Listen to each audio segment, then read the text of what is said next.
I'm Daniel, 32 years old, and last month I found myself sitting at a table that cost more than my first car. Why? My mother's 60th birthday dinner at Bellissimo, the fanciest restaurant in town. After 10 years away building my life in tech, I'd returned home hoping things had changed. They hadn't. As my sister Jessica's twin daughters complained about their untouched $65 pasta dishes, I realized some family dynamics never evolve. What happened next would finally break a lifetime pattern of inequality. Before I tell you what happened at that dinner that changed everything, let me know where you're watching from. Hit that like and subscribe button if you've ever had to stand up to family who took you for granted. Growing up, it was just my mother, my older sister Jessica, and me in a small 3-bedroom house on the edge of a decent neighborhood. My father left when I was 4, and my memories of him are just fragments: a deep laugh, the smell of motor oil, and the sound of the front door closing for the last time. His departure created a void in our family that somehow twisted the dynamics in ways I wouldn't understand until much later. From early childhood, it was clear that Jessica held a special place in my mother's heart. Maybe it was because she looked so much like my father. Same hazel eyes, same dimpled smile. Or maybe it was because she was the first child. Whatever the reason, the favoritism was undeniable and consistent throughout our childhood. When Jessica needed new clothes for school, my mother would take her shopping at the mall. When I outgrew my jeans, I'd find a plastic bag from Goodwill on my bed. When Jessica wanted to join cheerleading, my mother found the money for uniforms and camp. When I wanted to join the science club, I was told to find a way to pay for it myself. Jessica is more sensitive. My mother would explain when I questioned the difference in treatment. She needs more support.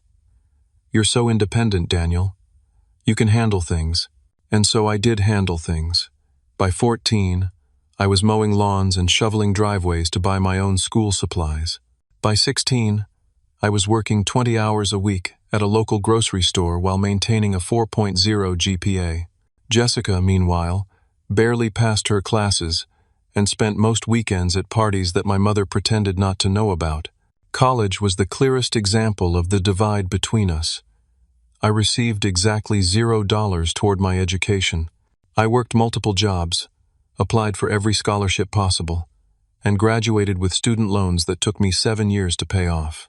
Jessica, on the other hand, had her tuition paid for at a private college, only to drop out after 3 semesters when she met Thomas, her now husband. Thomas came from money, old money with a capital M. His family owned a chain of car dealerships across 3 states, and he'd never known a day of financial worry in his life. Jessica was dazzled by his wealth, and within a year of meeting, they were married in a ceremony that cost more than most people's houses. To my mother, Thomas was the ultimate catch. He represented everything she had wanted but never achieved: financial security, social status, and the kind of lifestyle she'd only seen in magazines. The fact that Thomas treated service workers like they were beneath him, or that he made casually racist comments at family gatherings, was apparently irrelevant. He had money, and in my mother's world, that was what mattered most. Meanwhile, I was building my own success story. After graduating with a computer science degree, I landed a job at a startup that eventually went public. I moved up the ranks quickly, known for both technical expertise and the ability to manage teams effectively. I lived well below my means, invested wisely, and by 30, had amassed the kind of financial security that most people work their entire lives to achieve. But I never flaunted my success, partly because it wasn't my style, and partly because I knew my family would immediately see me as a resource rather than a person. Jessica and Thomas had twin daughters when they were 26, Lily and Zoe. The girls were cute, bright, and utterly spoiled. From birth, they were given everything they pointed at. Want the newest iPhone? Done. Designer clothes for elementary school? Of course. Extravagant birthday parties with pony rides and professional photographers? Absolutely necessary. I tried to be a good uncle despite living across the country. I'd send thoughtful birthday and Christmas gifts, books about science and space, craft kits, museum memberships. I'd try to video chat with them when I could, but Jessica always found a way to undermine my relationship with her daughters. Uncle Daniel is too busy with his computer job to visit, she'd say within earshot during our calls. Or she'd forget to have the girls write thank you notes for the gifts I sent, while making sure they wrote elaborate cards for Thomas's parents' presents. My mother, predictably, thought Jessica was the world's greatest parent. She's so devoted to those girls, she'd tell me during our monthly phone calls. They're so well-behaved and polite. Jessica is really raising them right. This was despite the fact that every time I saw them, the twins were glued to their tablets, interrupting adult conversations and throwing tantrums when they didn't get their way. But in my mother's eyes, Jessica could do no wrong, and by extension, her parenting was beyond reproach. When my mother turned 59, she had a minor health scare. Nothing serious, but enough to make me reconsider my distance from family. Despite our complicated history, she was still my mother. After much deliberation, I decided to move back to my hometown, buying a modest but comfortable house about 15 minutes from her. I told myself it was to be closer in case of medical emergencies, but part of me still hoped for the maternal connection I'd never really had. Jessica was suspicious of my return from day one. "What happened? Did your fancy job fire you?" she asked the first time I saw her after moving back. "No, I'm still with the same company. I can work remotely now," I explained. "Must be nice to have everything handed to you," she said, apparently blind to the irony of her statement. This was the family dynamic I had returned to, a sister who resented my success despite her own privileged life, a mother who couldn't see the inequality she had created, and me, still trying to earn the approval I knew deep down would never come. Then came my mother's 60th birthday, and the dinner that would finally force me to confront the patterns that had defined our family for decades. When my mother's 60th birthday approached, I saw it as an opportunity to try once more to connect with my family. I called her to suggest dinner at Bellissimo, the most expensive restaurant in town. It was the kind of place with a 3-month waiting list and entrees that started at $40. "That sounds lovely, Daniel," my mother said, sounding genuinely pleased. "Jessica and Thomas should come too, of course." "Of course," I agreed, having expected this. I was thinking just adults, though. A sophisticated evening out. There was a pause on the line. "Well, Jessica won't want to leave the girls. You know how attached they are. And it wouldn't be a proper celebration without my granddaughters." I bit back my objection. 10-year-olds at a restaurant where people proposed marriage and celebrated anniversaries wasn't ideal, but I'd learned long ago that arguing with my mother about Jessica's children was pointless. "Sure, Mom. Whatever will make you happy. It's your birthday." I made the reservation for 6 people, requested the best table they had, and left my credit card on file. When the hostess asked if we were celebrating a special occasion, I explained it was my mother's 60th birthday and asked if they could do something special for dessert. She assured me they would make it memorable. In the weeks leading up to the dinner, I spent hours looking for the perfect gift for my mother. I finally found it in a vintage brooch that resembled one her grandmother had owned, one she'd often talked about missing after it was lost during a move when I was a child. I had it professionally cleaned and placed in a velvet box with a handwritten note. On the evening of the dinner, I arrived 20 minutes early, dressed in a tailored suit I'd had made during a business trip to New York. The hostess led me to our table, a prime spot near the windows overlooking the river. The table was already set with fine china, crystal glasses, and a small arrangement of my mother's favorite flowers that I had arranged to be delivered. My mother arrived 5 minutes late, wearing a new dress I'd never seen before. She gave me a quick hug and immediately asked, "Are Jessica and the family here yet?" "Not yet," I said, pulling out her chair. "You look beautiful, Mom. Happy birthday." "Thank you, dear." Jessica helped me pick out this dress. She has such good taste. I nodded and handed her the small gift-wrapped box. "I got you something. I hope you like it." She took it with a distracted smile. "That's sweet. I'll open it later when everyone's here." We sat in awkward silence for several minutes.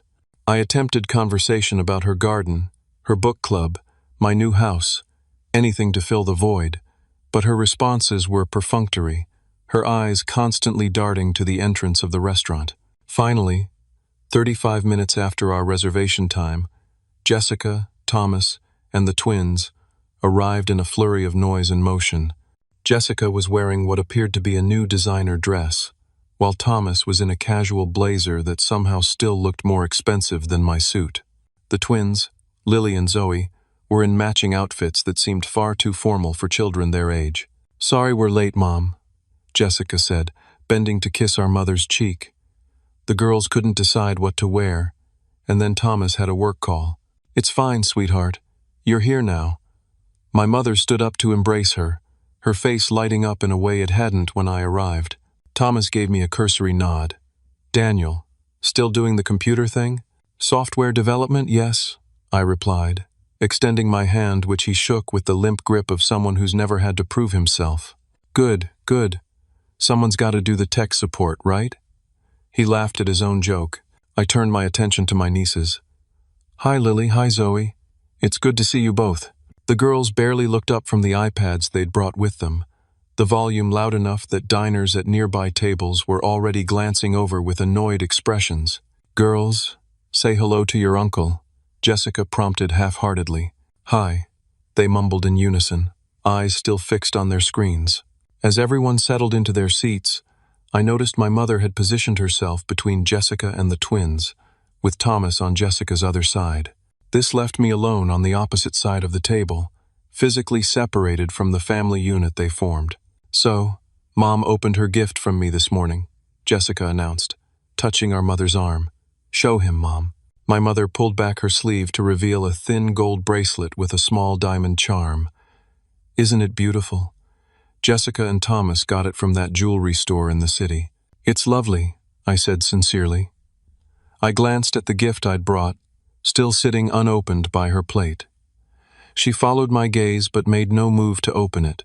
The waiter approached to take our drink orders. My mother and Jessica both ordered white wine. Thomas requested your most expensive bourbon, neat, and I asked for water. When the waiter asked about drinks for the children, Jessica waved her hand. "They'll just have water. They don't like the fancy sodas anyway." I noticed both girls look up at this, their expressions suggesting this wasn't true, but they remained silent. As we reviewed our menus, Lily and Zoe continued to play games on their iPads, the pinging and chiming sounds creating a constant distraction. An elderly couple at the next table was openly frowning now. "Maybe the girls could use headphones?" I suggested gently. "Or turn the volume down a bit?" Jessica shot me an irritated look. "They're fine. They're just playing." "I know, but this is a pretty quiet restaurant. And, Daniel," my mother interrupted, "don't make a fuss. The girls are just entertaining themselves." I nodded and returned to my menu, ignoring the familiar sting of being the only one ever expected to adjust my behavior. Thomas was loudly discussing the wine list with the waiter, making a show of his knowledge. "We'll take a bottle of the Chateau Margaux for the table," he declared, pointing to one of the most expensive options, priced at $300. The waiter glanced at me, clearly identifying me as the host who would be paying. I gave a small nod, even as I calculated the growing cost of the evening in my head. My mother beamed at Thomas. "You always know the best wines." "It's a gift," he replied with false modesty. "Speaking of gifts, Daniel, what exactly do you do at that tech company again? Something with websites?" Before I could answer, my mother jumped in. "Daniel does something with computers, but let me tell you what Zoe did at her piano recital last week. She was absolutely brilliant." And just like that, any chance I had to share my recent promotion to Senior Director of Engineering, a role that put me in charge of a 100-person team and a multi-million-dollar budget, was gone, replaced by a detailed account of my niece playing Twinkle Twinkle Little Star with two hands. I sat silently, watching as my family once again rendered me invisible, wondering why I had thought this time would be any different. The waiter returned with the wine Thomas had selected and went through the formal presentation ritual. Thomas swirled, sniffed, and tasted with exaggerated movements before declaring it acceptable, though I doubted he could tell the difference between this $300 bottle and something a tenth of the price. As the waiter poured wine for the adults, except me, with my water, he asked if we were ready to order. "I'll have the filet mignon, rare," Thomas announced without consulting the menu again. Jessica studied her options carefully. "The lobster risotto sounds amazing." "Get whatever you want, sweetheart," my mother encouraged. Daniel's paying. She said this without looking at me, as though my wallet was a separate entity from my person. I'll have the duck confit, my mother decided, closing her menu definitively. When it was my turn, I started to say, "The salmon looks—" "Mom, shouldn't you try the prime rib?" Jessica interrupted. "You always say you love a good prime rib." My mother immediately reconsidered. "You're right, Jessica. I'll change to the prime rib." The waiter nodded and made the adjustment without comment, then turned to the twins. "And for the young ladies?" Jessica didn't consult her daughters. "They'll both have the truffle pasta. And can you bring extra Parmesan on the side?" I glanced at the menu again.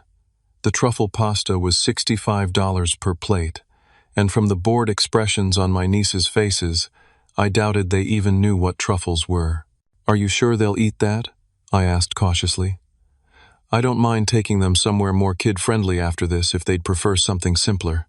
Jessica's face hardened. "They're fine here. They need to learn to appreciate fine dining. I was just thinking they might enjoy."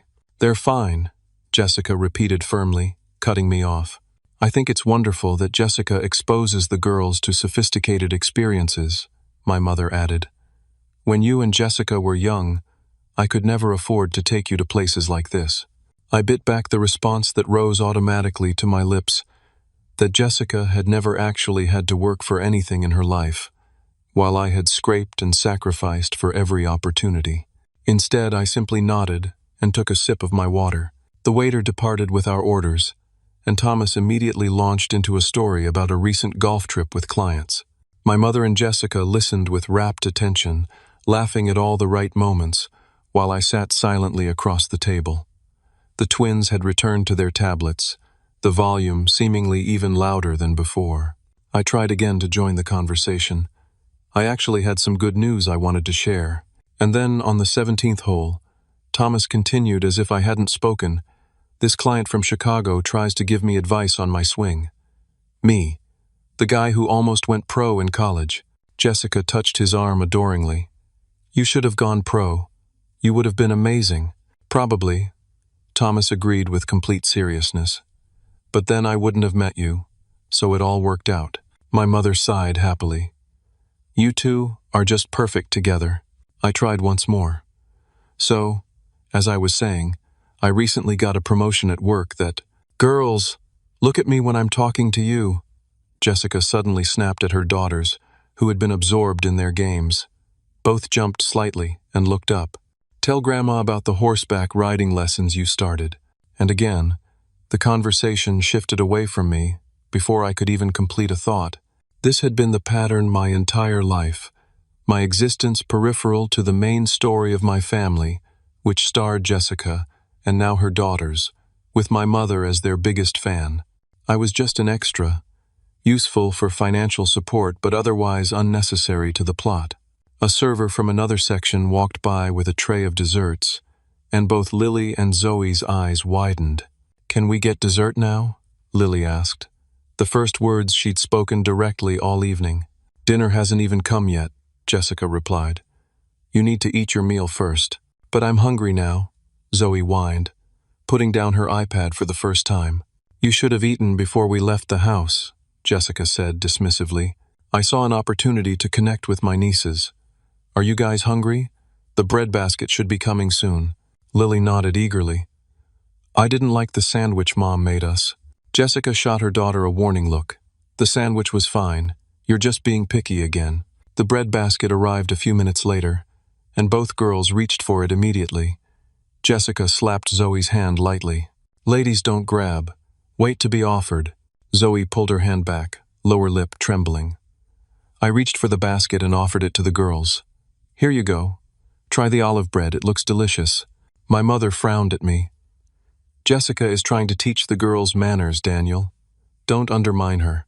"I'm not undermining anyone," I said, keeping my voice level. "They said they were hungry." "You've never had children," Jessica said with a condescending smile. "You don't understand the importance of consistent boundaries." I wanted to point out that her boundaries seemed to apply only when convenient for her, not when the girls were disrupting an entire restaurant with their tablet noise, but I swallowed the comment. "Keep the peace," I told myself. It's just one dinner. The memory of a childhood incident suddenly flashed through my mind. Jessica breaking our mother's favorite vase while running through the house, then tearfully blaming me. My mother had grounded me for 2 weeks without even asking for my side of the story. When I protested my innocence, she'd added another week for lying. It was a small injustice in the grand scheme of things, but it was emblematic of our entire family dynamic. The waiter returned with our appetizers, a seafood platter for the table that Thomas had ordered without consulting anyone. As he distributed small plates, he asked if everything was to our satisfaction. "These children are being very disruptive," came a voice from the next table. The elderly gentleman I'd noticed earlier was glaring at our table. "Some of us are trying to have a peaceful evening." Before I could respond diplomatically, Thomas puffed up with indignation. "Mind your own business, old man. They're kids, for Christ's sake." The situation was escalating quickly. I opened my mouth to smooth things over, but my mother spoke first. "Daniel, can't you say something to that man? He's ruining my birthday dinner." Of course, it was somehow my responsibility to fix this, despite the fact that I'd been the only one to suggest the twins lower their volume in the first place. I turned to the man and said quietly, "I apologize for the disruption, sir. We'll try to keep it down." "Don't apologize to him," Jessica hissed. "My girls have every right to be here." The tension at the table was becoming unbearable, and we hadn't even gotten our main courses yet. I excused myself to use the restroom, needing a moment to collect my thoughts and regain my composure. In the elegant bathroom, I stared at my reflection in the mirror. When had I become this person?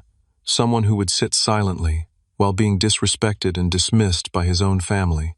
When had I decided that keeping the peace was worth the sacrifice of my self-respect? And most importantly, when would it ever end if I didn't find the courage to change it? I splashed cold water on my face and took a deep breath. Maybe it was time to stop playing the role I'd been assigned in this family drama. Maybe it was time to rewrite the script. With that thought, I returned to the table, where our main courses had just been served, and where the next act of our family's long-running dysfunction was about to play out. I returned to the table to find our main courses being served with theatrical flourish. The waiter presented each dish with a detailed description of its preparation, though no one at my table except me seemed to be listening. My mother and Jessica were engrossed in conversation about a neighbor's divorce, while Thomas checked emails on his phone. The twins had abandoned their iPads momentarily to stare at the elaborate food placed before them. My salmon looked perfect, crispy skin, medium rare inside, with a delicate herb crust. I took a bite, and it was indeed excellent, the kind of meal that justified the exorbitant price. Thomas cut into his steak with excessive force, as if asserting dominance over a dead cow. My mother and Jessica delicately tasted their dishes, making appreciative noises. The twins, however, were less impressed with their $65 pasta. "This looks gross," Lily announced, poking at a shaving of black truffle with her fork. "What are these black things?" Zoe asked, wrinkling her nose. "Those are truffles," Jessica explained with forced patience. "They're very expensive and fancy. People with sophisticated palates love them." Zoe pushed her plate away. "It smells weird. I don't want it." "Me neither," Lily agreed, crossing her arms.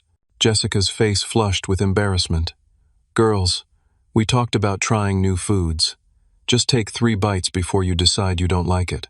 "I'm not eating it," Zoe declared, her voice rising dangerously toward tantrum level. "I want chicken fingers." Thomas didn't even look up from his phone. "Jessica, handle this." My mother jumped in with her standard excuse. "They're probably just tired. It's been a long day for them." I noticed other diners glancing our way again, their expressions a mix of annoyance and pity. The elegant ambiance of the restaurant was increasingly at odds with our table's tension. "I could share some of my salmon with them," I offered. "It's really good, and not too strong flavored." "They need to eat what they ordered," Jessica insisted, though it had been her who ordered for them without consultation. "I'm hungry," Lily complained, her lower lip trembling. "Me too," Zoe added. I felt genuinely bad for them. Whatever their parents' failings in raising them, they were still just kids who were hungry at a restaurant with food they didn't want to eat. This was when it happened, the moment that would finally break the pattern of a lifetime. Girls, your kids can eat when they get home, my mother said dismissively, tossing them napkins as their untouched pasta and dessert boxes sat before them. There wasn't even an attempt to mask the indifference in her voice. Thomas looked up from his phone long enough to laugh. Should have fed them first, I guess. I stared at my mother, then at Jessica and Thomas, unable to believe what I was hearing. These were the same people who had indulged the twins' every whim since birth, who had never said no to anything they wanted, suddenly unbothered by their hunger, because it was inconvenient to the adults' dining experience. Copy that, I whispered, more to myself than anyone else, as something shifted inside me. A lifetime of accumulated injustices and double standards crystallized in that moment into perfect clarity. The waiter approached our table. "Is everything to your satisfaction?" he asked, eyeing the twins' untouched plates with concern. I looked at my niece's disappointed faces, at my sister's irritation, at my mother's indifference, at Thomas's smug disinterest. I thought about every time I had swallowed my feelings to keep the peace, every time I had accepted being treated as less than, every time I had paid, literally and figuratively, for the privilege of being ignored by my own family. And then I stood up. "Actually," I said, my voice steadier than I expected, "I'd like to order something else for my nieces. They don't care for the truffle pasta." The waiter nodded, seeming relieved. "Of course, sir. What would they prefer?" Before Jessica could interject, I asked the girls directly, "What would you like to eat? They can make you almost anything." Their eyes widened with surprise at being consulted. Lily spoke first. "Could I have spaghetti with butter? And maybe some broccoli?" "Of course," I said, then looked at Zoe. "Chicken?" she asked tentatively. "Like chicken fingers?" The waiter smiled. "We have an excellent herb-roasted chicken breast. I can ask the chef to prepare it simply, cut into strips. Would that work?" Zoe nodded eagerly. "Wonderful," I said. "And could we get those started right away? The girls are quite hungry." "Daniel!" Jessica hissed across the table. "What do you think you're doing?" "I'm making sure my nieces don't go hungry," I replied calmly. "Cancel that order," Jessica told the waiter. "The girls will eat their pasta or wait until we get home." The waiter hesitated, caught in the family crossfire. I reached for my wallet and handed him my credit card. "Please process the new order and bring the children's meals as soon as they're ready." My mother's face had turned an alarming shade of red. "Daniel," she whispered harshly, "you're embarrassing us. Stop this right now." Thomas puffed up, ready to assert his authority. "You don't get to override our parenting decisions. Those are our kids." I turned to face him directly. "Yes, they are your kids. Your kids who are sitting here hungry while you check emails and laugh about not feeding them." The twins were watching this exchange with wide eyes, unused to seeing adults in conflict, especially over their well-being. "Sir?" the waiter asked uncertainly, my credit card still in his hand. "Please place the order," I said firmly. "And when you have a moment, I'd like to speak with the manager about adding a special dessert for my mother's birthday." Jessica looked ready to explode, but with other diners now openly watching our table, she kept her voice low. "You have no right. No right at all. I have every right to make sure children don't go hungry when I can do something about it," I replied, still keeping my voice even. "Just like I had every right to expect equal treatment growing up. Just like I have the right to be acknowledged at a dinner I'm paying for." "Is this what this is about?" my mother demanded. "Money? You've always been so materialistic, Daniel." The irony of this statement from a woman who had favored her daughter for marrying wealth was not lost on me. For the first time, instead of swallowing the injustice, I addressed it directly. "This isn't about money, Mom. It's about respect. It's about treating people fairly. It's about 30 years of being the family afterthought, while you and Jessica take and take without ever giving back." "That's not true," Jessica protested. "Isn't it?" I asked quietly.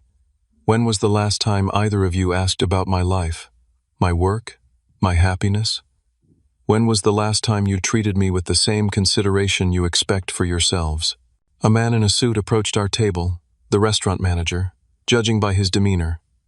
"Is everything all right here?" he asked diplomatically. I nodded. "Yes, thank you." There was a misunderstanding about my niece's meals. We've sorted it out now. They'll be having the chicken and the buttered pasta instead of the truffle pasta." The manager nodded, clearly relieved the situation wasn't escalating further. "Of course, sir. We'll have those out right away." My mother stood up abruptly. "I think we should leave. This dinner is ruined." "If that's what you want," I said calmly. "The bill is already covered, but the girls haven't eaten yet, and you haven't had your birthday dessert." "I don't want dessert," she snapped. "I want my son to stop making a scene." "I'm not making a scene, Mom. I'm finally speaking up after a lifetime of staying silent." Thomas stood as well, looming over the table in what I assumed was meant to be an intimidating posture. "Let's go, Jessica. Bring the girls." Lily looked at her half-full water glass, then at me. "But Uncle Daniel ordered us food."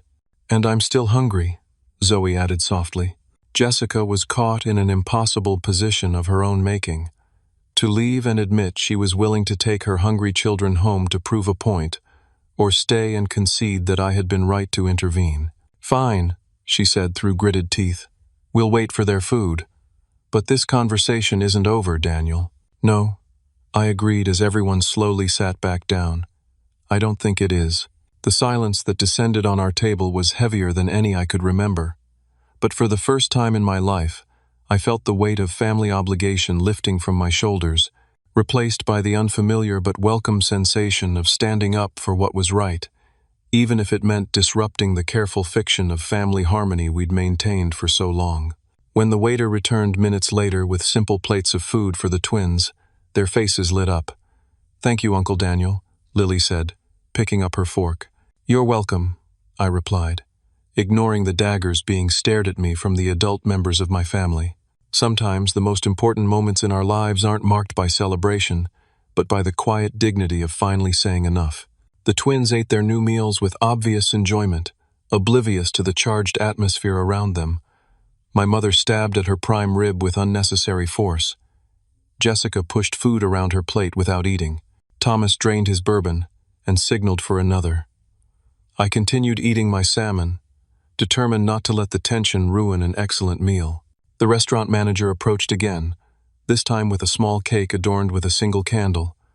"I understand we're celebrating a special birthday," he said smoothly, placing it in front of my mother. Compliments of the house. My mother's expression was a complex mixture of emotions, anger at me warring with her desire to be celebrated. "Thank you," she managed. "Happy birthday, Mom," I said sincerely. She didn't respond, merely nodded tightly at the manager. Once he had departed, Jessica leaned across the table toward me, her voice low but intense. "I don't know what kind of power trip you're on, Daniel, but undermining our parenting decisions in public is completely unacceptable." "I wasn't undermining your parenting," I replied calmly. "I was feeding hungry children. There's a difference." "You had no right," she began, but I cut her off. "Let's talk about rights, Jessica. Do you have the right to treat me like a walking ATM while excluding me from every conversation? Does Mom have the right to dismiss everything I say while hanging on every word from you and Thomas? Does Thomas have the right to make condescending comments about my career when my annual bonus is probably more than he makes in a year?" Thomas's face darkened. "Now, wait just a minute." "No, you wait," I said, my voice still controlled but firm. "For 32 years I've been waiting to be treated with the same respect and consideration that seems to come automatically to everyone else in this family. And I'm done waiting." My mother put down her fork with a clatter. "Is that what this childish display is about? You're jealous of your sister?" I looked at her directly. "This isn't about jealousy, Mom. It's about fairness. It's about acknowledging that you've treated us differently our entire lives, and how much that's hurt me." "That's ridiculous," she scoffed. "I've always treated you both exactly the same." I couldn't help but laugh, a short, disbelieving sound. "Mom, you paid for Jessica's college, but not mine. You babysit the twins whenever Jessica asks.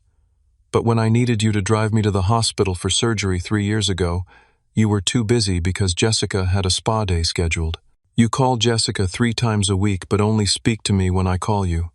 How is any of that exactly the same?" My mother had the grace to look momentarily discomfited, but Jessica jumped in. "That's different. I needed help with college. I need help with the girls. You've always been so independent. I was independent because I had to be, I said. No one was going to do things for me the way they did for you. No one was going to make my path easier. Poor Daniel, Jessica said sarcastically. So successful and yet so misunderstood. Yes, I am successful, I acknowledged. But that success came in spite of the family dynamics, not because of them. And my success doesn't mean the inequality doesn't hurt. Thomas, who had been uncharacteristically quiet, finally spoke. Look, this is all very touching, but it's ancient history. What's your point? I looked at each of them in turn. My point is that I'm no longer willing to be the family doormat. I'm no longer willing to pay, literally and figuratively, for the privilege of being ignored and disrespected. So, what are you saying? My mother asked, a note of concern finally creeping into her voice. You're abandoning your family? I shook my head. No, Mom. I'm setting boundaries with my family. There's a difference.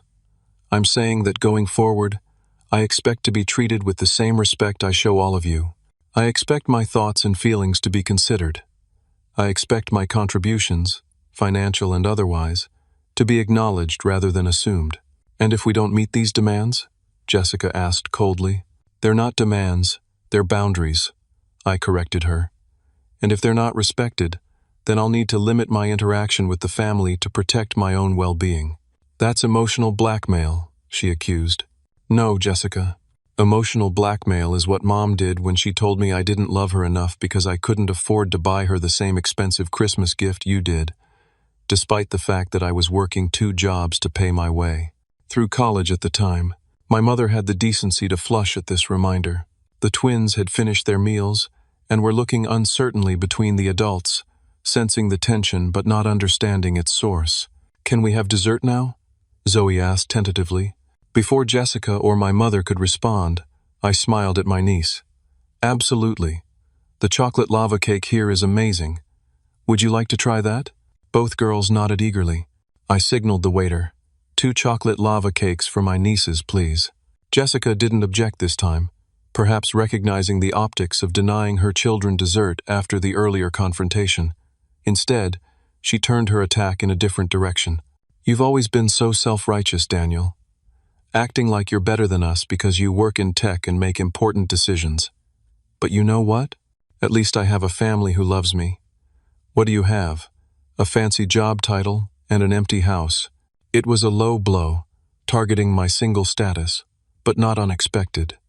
Jessica had always found my vulnerabilities with unerring accuracy. I have self-respect, I replied quietly, and people in my life who value me for who I am, not what I can provide for them. That's worth more than you might think. The waiter returned with desserts for the twins, who dug in with enthusiasm, momentarily lightening the heavy atmosphere at the table. My mother, who had been uncharacteristically silent for several minutes, finally spoke. I don't understand why you're doing this, Daniel. Why ruin my birthday dinner with all this? Drama? I looked at her, really looked at her, and for the first time saw not just my mother but a woman who had made choices, some good, some bad, shaped by her own experiences and limitations. I'm not trying to ruin anything, Mom. But after 32 years of swallowing my feelings to keep the peace, I finally reached my breaking point. And maybe that's actually a gift, the gift of honesty. Because continuing as we have been isn't working, at least not for me. So this is all about you, she said dismissively. Partly, yes, I admitted. But it's also about us, about what kind of family we want to be. One that's built on genuine connection and mutual respect, or one that's built on obligation and resentment. Thomas checked his watch conspicuously. Well, this has been fascinating, but I have an early meeting tomorrow. Of course you do, I said, unable to keep a touch of sarcasm from my voice. Don't worry about the bill, it's covered. At least you're good for something, he muttered, just loudly enough for me to hear. I let the comment pass, recognizing it for the desperate attempt to reassert control that it was. Thomas's only real power in this family came from his money, and he just realized that my financial independence meant he had no leverage over me. As the twins finished their desserts, Jessica began gathering their things. Girls, wipe your mouths. We're leaving. But Grandma hasn't blown out her candle, Lily protested, pointing to the untouched birthday cake.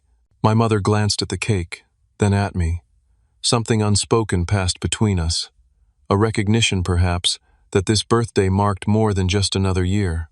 It marked the end of a family dynamic that had persisted for decades. I don't feel much like celebrating anymore, she said quietly. I signaled for the check, which the waiter brought promptly along with a box for the untouched cake. The total came to just over $800, including the wine and Thomas's expensive bourbon. I added a generous tip and signed without comment. As we all stood to leave, I reached out and lightly touched my mother's arm. Happy birthday, Mom. I hope you know that despite everything, I do love you. She looked at me for a long moment, her expression unreadable. Then she simply nodded and turned away, following Jessica and Thomas toward the exit. The twins lingered briefly. Thank you for the food, Uncle Daniel, Zoe said shyly. And the dessert, Lily added. You're welcome, I replied, smiling at them. I'm glad you enjoyed it. Then they too were gone, hurrying to catch up with their parents, leaving me alone at the table where a family confrontation years in the making had finally played out.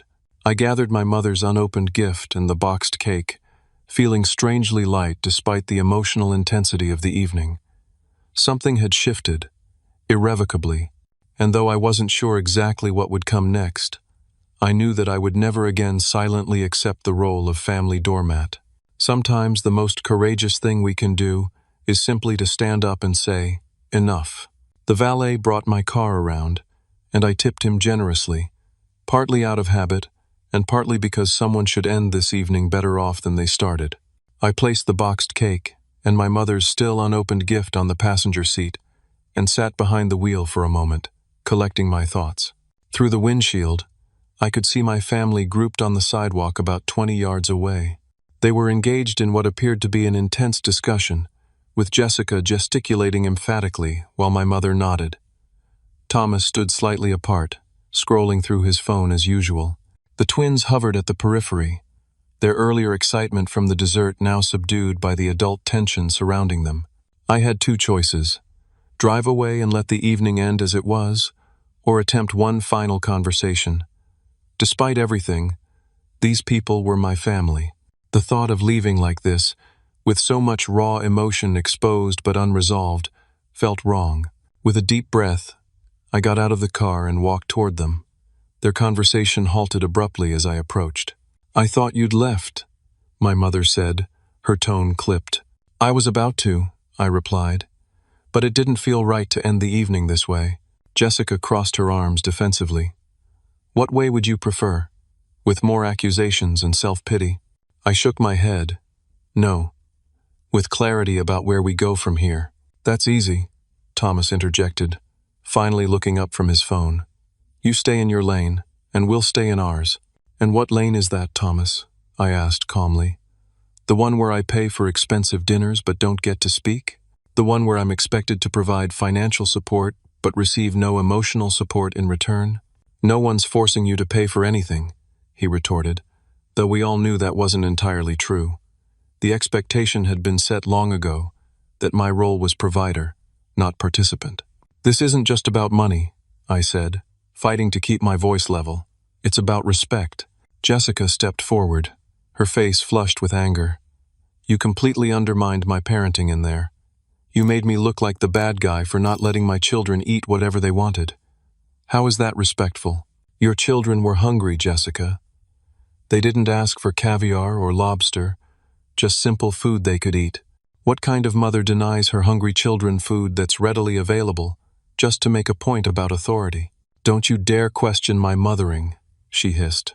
You have no idea what it takes to raise children. You're right, I don't, I conceded. But I know what it feels like to be a child whose needs come second to an adult's pride. I know what it's like to go hungry because someone else is making a point. My mother, who had been uncharacteristically quiet, finally spoke. That's not fair, Daniel. We never let you go hungry. I turned to her. Maybe not physically hungry, Mom, but emotionally? Absolutely. Every time you praised Jessica but ignored my achievements. Every time you made excuses for her failures but expected perfection from me. Every time you gave her what she hadn't earned but made me work for what should have been freely given. Your love and support. I've always loved you both equally, she insisted, though her eyes didn't quite meet mine. Love isn't just a feeling, Mom. It's actions. It's choices. And your choices have consistently favored Jessica over me for as long as I can remember. The twins had wandered a few steps away, pretending to be fascinated by a decorative planter, but I could tell they were listening to every word. Jessica noticed too. "Girls, go wait by the car," she commanded. Once they had reluctantly moved out of earshot, she turned back to me. "You know what your problem is, Daniel? You can't stand that despite all your money and success, you're still alone. No wife, no kids, just your fancy job and your big empty house. So you're trying to buy my children's affection to fill the void in your sad little life." It was a deliberately cruel statement, designed to wound me where I was most vulnerable. In the past, I might have absorbed the blow silently, letting it add to the internal scar tissue I'd accumulated over years of similar attacks. But something had changed tonight. "That's not what's happening, Jessica, and I think you know it," I said quietly. "I love Lily and Zoe because they're my nieces, not because I'm trying to fill some void. And yes, I'm single, but that doesn't make my life sad or empty. I have friends who value me. I have work that fulfills me. And most importantly, I have the self-respect to walk away from relationships that diminish rather than enhance my life." Thomas stepped forward, physically inserting himself between Jessica and me. "I think we're done here. And just so we're clear, after tonight's little performance, you can forget about seeing the girls anytime soon." I looked past him to where my nieces stood by their car, watching us with concerned expressions. Is that really what's best for them?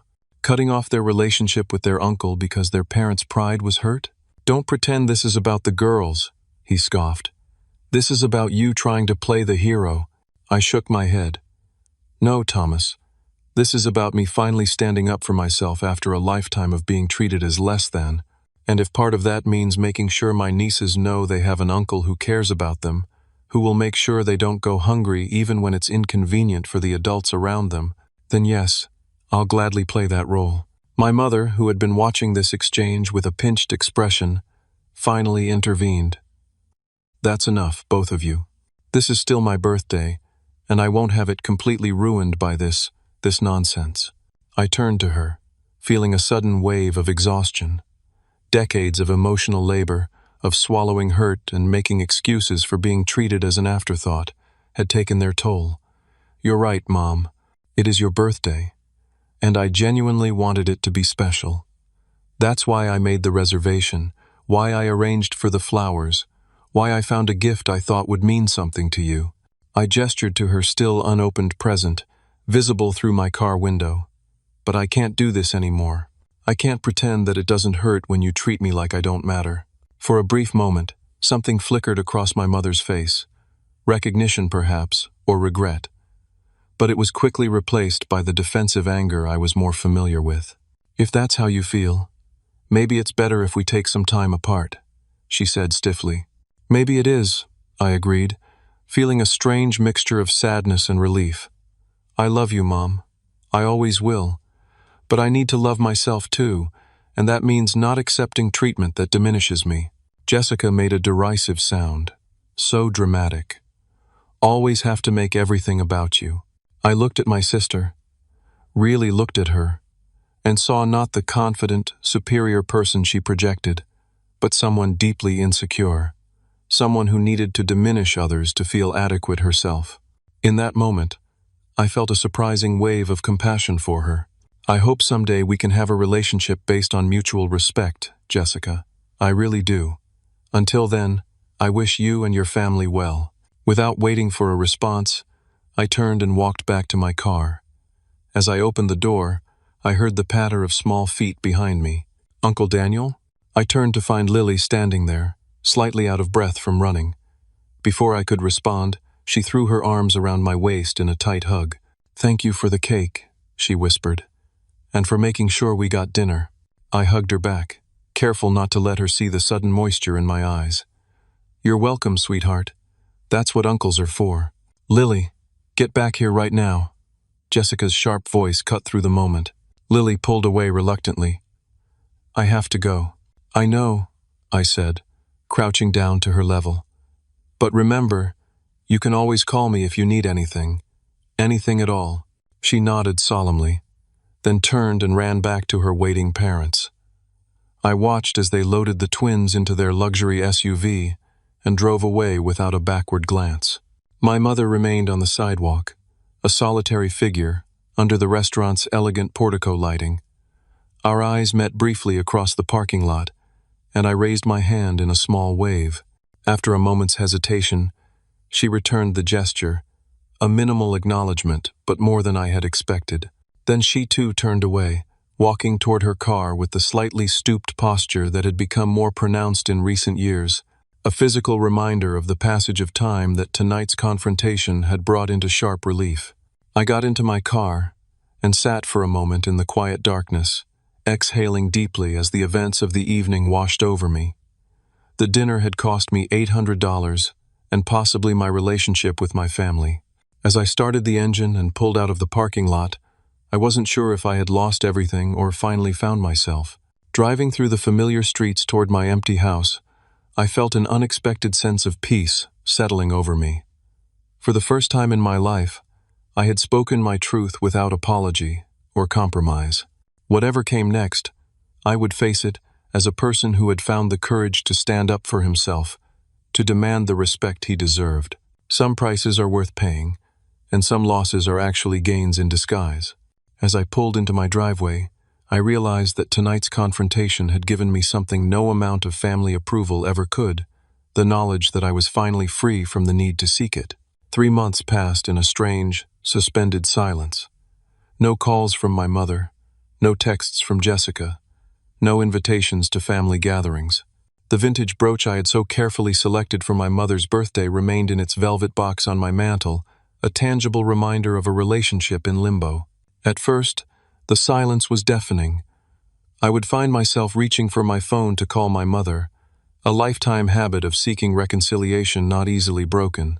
But each time, I stopped myself, remembering the look on her face in the restaurant parking lot, not anger or hurt, but something more troubling, indifference. The first week was the hardest. I questioned my actions constantly. Had I been too harsh, too selfish, too dramatic, as Jessica had accused? I replayed the dinner conversation in my mind, examining it from every angle, searching for the point where I could have steered things differently. But as the days turned into weeks, something unexpected happened. The fog of family obligation began to lift, revealing a landscape of possibilities I had never fully seen before. Without the constant drain of one-sided relationships, I found myself with emotional energy to invest elsewhere. I joined a local hiking group and discovered the meditative peace of mountain trails at dawn. I accepted dinner invitations from colleagues I'd previously kept at arm's length, finding unexpected connection in shared interests beyond work. I volunteered at a youth coding program, teaching kids from disadvantaged backgrounds the skills that had given me my own path to success. And I started therapy, something I'd considered for years but always dismissed as unnecessary. Dr. Patrice, a compassionate woman with keen insights, helped me understand that the patterns in my family weren't my fault, but they also weren't my burden to fix. Families are systems, she explained during one particularly illuminating session. When one part of the system tries to change, the other parts will resist, often fiercely. That doesn't mean change is impossible, just that it requires everyone's participation. And if they're not willing to participate? I asked. Then you have choices to make about what kind of relationship is possible under those constraints, she said gently, and what boundaries you need to protect your own well-being. These conversations were challenging but clarifying. I began to understand that my worth wasn't determined by my family's ability to see it, that their treatment of me reflected their limitations, not mine. That love without respect is ultimately unsustainable. 6 weeks after the restaurant confrontation, I received an unexpected text message, not from my mother or Jessica, but from Lily. Hi, Uncle Daniel. This is Lily. I'm using Mom's old phone to text you. Thank you for standing up for us at dinner. Mom and Dad were mad, but Zoe and I thought you were brave. Miss you." I stared at the message for a long time, a complex mixture of emotions washing over me. Pride that my niece had recognized the difference between authority and courage, concern that she felt the need to contact me in secret, hope that the bonds of family might be more resilient than I had feared. I replied carefully, "Hi, Lily. I miss you and Zoe too. I'm sorry things are difficult right now between the grown-ups in our family, but I want you to know that no matter what, I love you both, and I'm always here for you. Be good to your parents, even when it's hard. And remember that sometimes people who love each other need time to figure things out." She sent back a simple heart emoji, and though I waited, there were no further messages. I hoped she understood that I was trying to support her without undermining her parents, walking the delicate line between maintaining my own boundaries and avoiding putting her in the middle of adult conflicts. At the 2-month mark, I decided to send my mother a brief, non-confrontational email. "Mom, I hope you're doing well. I wanted you to know I'm thinking of you. If you'd like to talk sometime, I'm open to that. Love, Daniel." No response came, and I told myself I was okay with that. Healing couldn't be rushed, for any of us.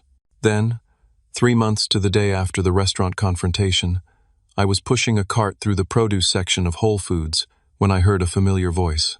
"Daniel?"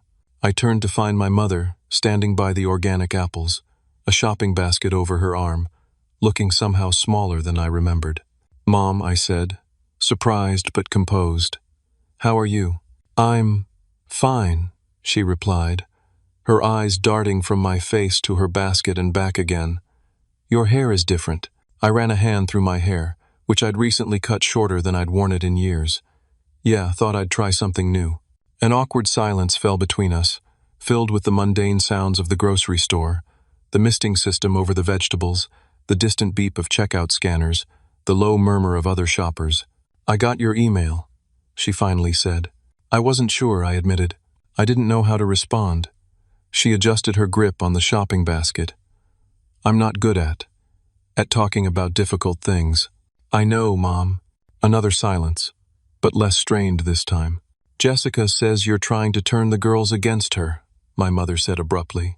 I sighed. "I've had exactly one communication with the girls since the dinner, Mom. A text from Lily that I responded to respectfully, encouraging her to be good to her parents. That's it." She nodded slightly. "Perhaps accepting this, perhaps not. Thomas wants to cut you off completely. That's his prerogative," I said calmly. "But it would be a shame for the girls." "Yes," she agreed unexpectedly. "It would." She shifted her weight from one foot to the other, clearly uncomfortable. "Your birthday is next month." The statement surprised me. My birthdays had rarely been acknowledged with more than a perfunctory call in recent years. "Yes, it is," I confirmed. "I was thinking maybe we could have lunch, just the two of us." I studied her face, looking for the hidden agenda, the string attached to this olive branch. But all I saw was an aging woman trying, in her limited way, to reach across a divide she had helped create but didn't fully understand how to bridge. "I'd like that," I said simply. Relief flickered across her features. "Good, that's good." As she turned to go, I remembered something. "Mom, wait." I reached into my pocket and pulled out my house key ring, quickly removing a small key from it.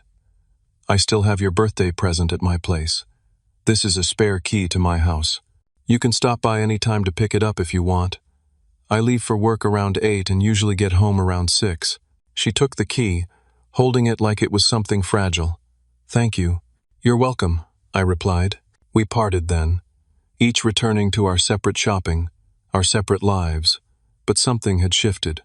A door cracked open just enough to let in a thin line of light. That night, I called Dr. Patrice and told her about the encounter. "It's a start," she said. "Remember, reconciliation doesn't mean going back to how things were. It means creating something new that works better for everyone." "And if that's not possible?" I asked. "Then you continue building a life that honors your worth, with or without their participation," she replied. "But give them the chance to be part of the new story, if they're willing to try. Over the next few weeks, small changes accumulated. My mother used the key I'd given her, coming by when I wasn't home to collect her birthday gift. She left a note thanking me for the brooch, saying it reminded her of happy times with her grandmother. Jessica didn't reach out directly, but Lily and Zoe sent me drawings in the mail, their mother's tacit acknowledgement of our connection, even if she wasn't ready to engage personally. I continued building my own community beyond family, deepening friendships, exploring new interests, establishing myself as someone defined by more than his family role or professional success. I dated a bit, nothing serious yet, but open to the possibility of partnership with someone who could see and value the authentic me. The lunch with my mother on my birthday was neither a breakthrough nor a disaster. We kept the conversation light, avoiding the deeper issues that still lay between us. But when the check came, she insisted on paying, a small gesture that nonetheless acknowledged my years of financial contribution to family gatherings. "I've been thinking about what you said," she told me as we waited for her credit card to be processed. "About actions showing love, not just feelings." I nodded but didn't speak, giving her space to continue. "I might not always get it right," she said hesitantly. "I'm set in my ways, but I'm trying to see things differently." It wasn't an apology, exactly, but it was an acknowledgement. And for now, that was enough. True healing, I've learned, isn't linear. It comes in fits and starts, in small moments of recognition and tentative steps toward change. Some days I still feel the sting of old hurts. Other days I'm amazed at how far I've come. What happened at that birthday dinner 3 months ago didn't instantly transform my family, but it transformed me.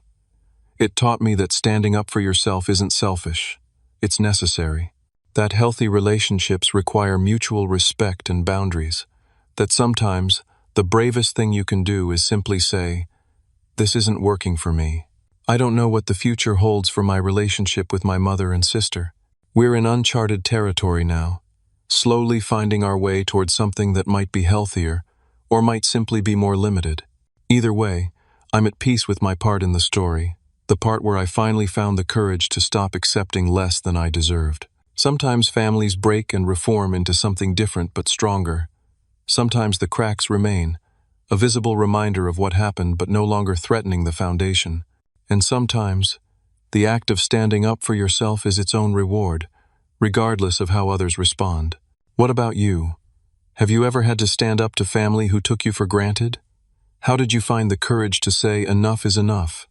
Share your story in the comments below.